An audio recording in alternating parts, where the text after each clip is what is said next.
A woman in Southwest Washington found a dangerous piece of history in her backyard that might have been used as a weapon of war. Michaela Armstrong has that story. This is the spot where Stephanie Joy Mitchell says she found a cannonball while she was doing yard work. She says the shocking discovery ended up requiring the bomb squad and the military just to make sure the device didn't go off. I reached over here, and this is where the cannonball was. Stephanie Joy says yard work almost became deadly when she found a cannonball in her backyard. It was heavy. It felt heavier than it should have, you know. I think it was 12 pounds.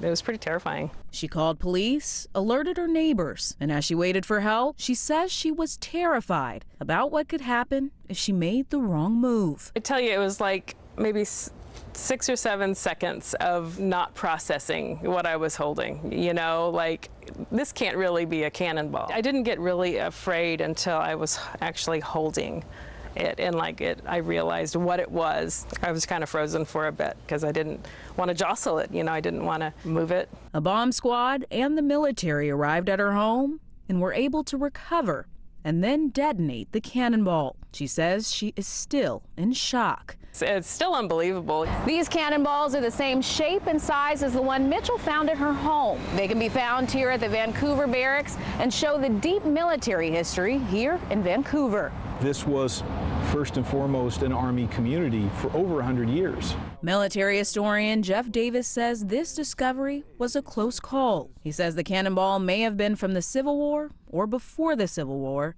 used in a cannon like at the Vancouver barracks. And he says the cannonball Mitchell found likely had gunpowder inside of it. In 100+ years, there probably was moisture. Moisture probably did get in there. If it was black powder, then it was probably inert because it was wet.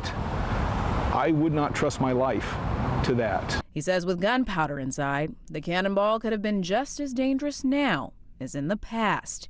Probably was just gunpowder in there, but if it's sealed, it might have still been highly explosive.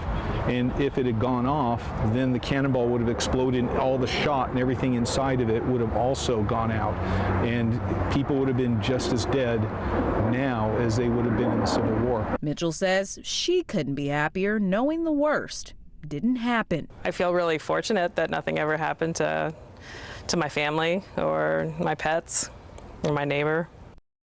Pretty remarkable story. The Department of Defense says if you believe you may have discovered something like this, try not to touch it or move it.